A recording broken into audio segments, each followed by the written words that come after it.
Good morning, dear students. Welcome back to the English class. I hope all of you are fine and safe at home. Today we are going to learn the fifth chapter. The name of the chapter is A Different Kind of School. This lesson is a message about how doing simple things can make learning more interesting and easier. Learning while doing is the best way to learn different things.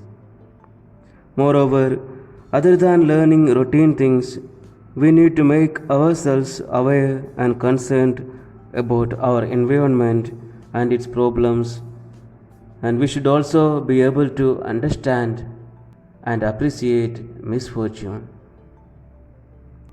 How can we do this? Let us learn the chapter to understand more about it. Let us read.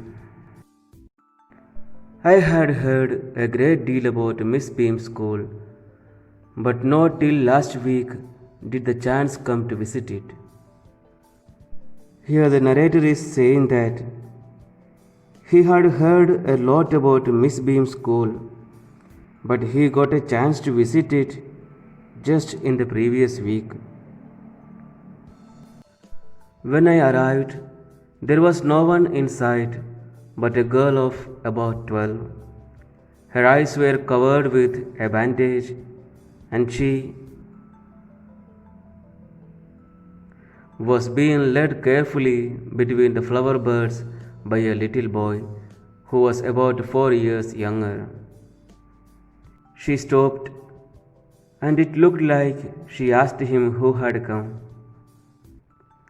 He seemed to be describing me to her. Then they passed on. When the narrator visited the school for the first time, there was no one except a 12 years old girl. Her eyes were covered with a bandage, and a 4 years younger boy was guiding her between the flower beds. She stopped as if to ask who had come, and it seemed that the boy explained about who had come, and they passed on. Here we see a word, insight. It means to be seen. Miss Beam was all that I had expected. Middle-aged, full of authority, yet kindly and understanding. Her hair was beginning to turn grey, and she had the kind of plump figure that is likely to be comforting to a homesick child. I asked her some questions about her teaching methods, which I had heard were simple. How is the appearance of Miss Beam?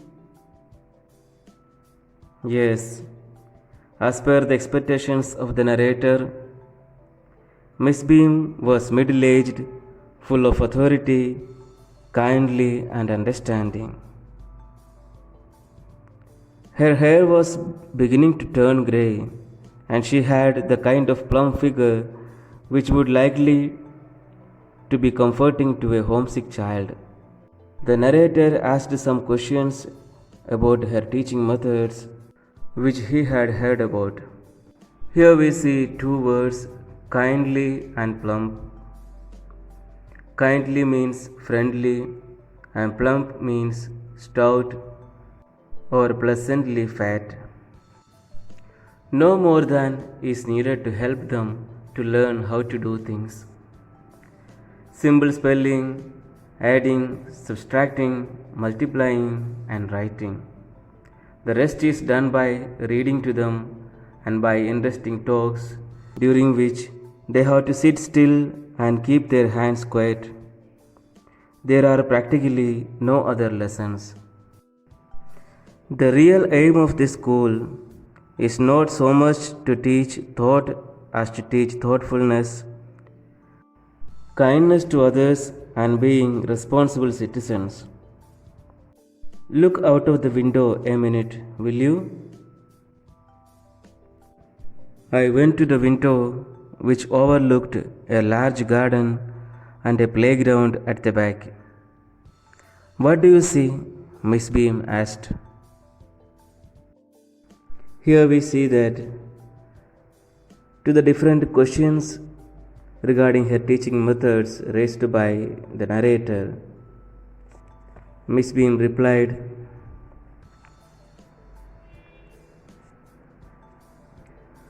that in her school they taught simply by helping them to learn simple spellings, adding, subtracting, multiplying, and writing skills. The rest of the learning was done by reading to them and conducting interesting talks, during which they were supposed to sit silently without moving. Except this, there were actually no other lessons. Further, she added that the actual aim of this school was to teach thoughtfulness to the students, to make them sensibly and kind and concerned towards others, and to awaken them to their duties.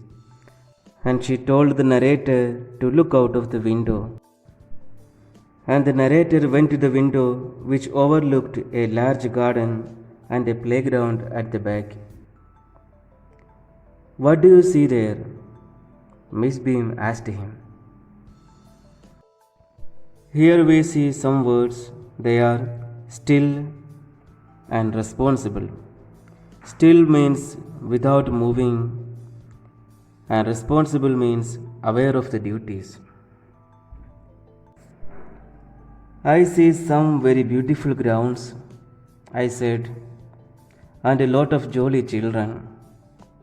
It pains me, though, to see that they are not all so healthy and active looking. When I came in, I saw one poor little girl being led about. She has some trouble with her eyes. Now I can see two more with the same difficulty. And there is a girl with a crutch watching others at play. She seems to be a hopeless cripple. Miss Beam laughed. Oh no, she said. She is not really lame. This is only her lame day. The others are not blind either. It is only their blind day.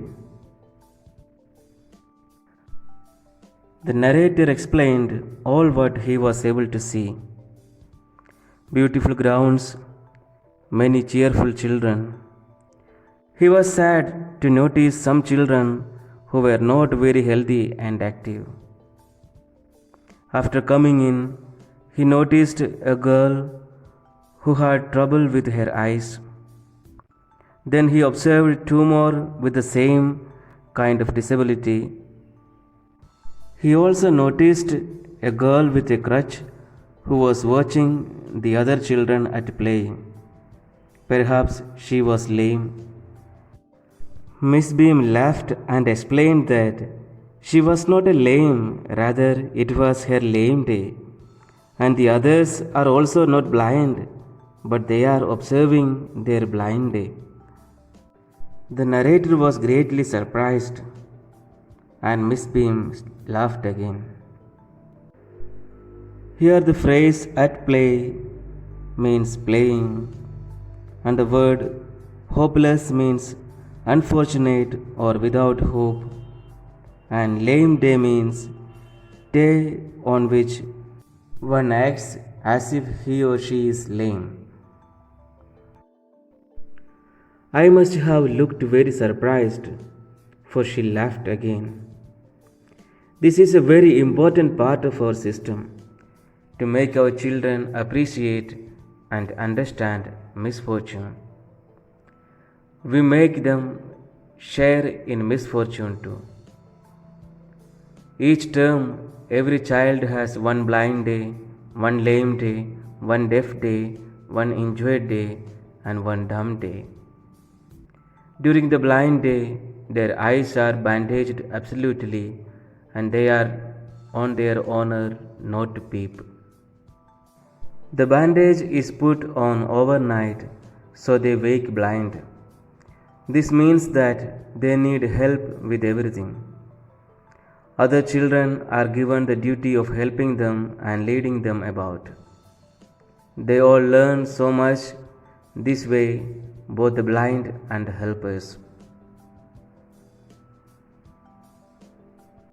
Miss Beam laughed at the astonished look of the narrator and explained him that to make their children appreciate, accept, and understand misfortune with the same mind as fortune, they have made such activities an essential part of their system.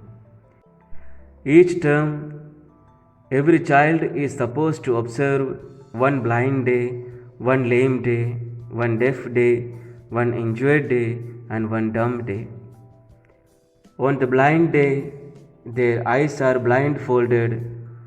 That day, not to peep at all, and this is done overnight so that they wake up in a blind like condition and get help for everything they do. Other children have the duty to help and guide them. This way, both the blind and the helpers learn a lot of things. Here, their eyes are bandaged means they are blindfolded. Are on their honor means have promised. Today we stop our discussion here. Tomorrow we will continue. Thank you.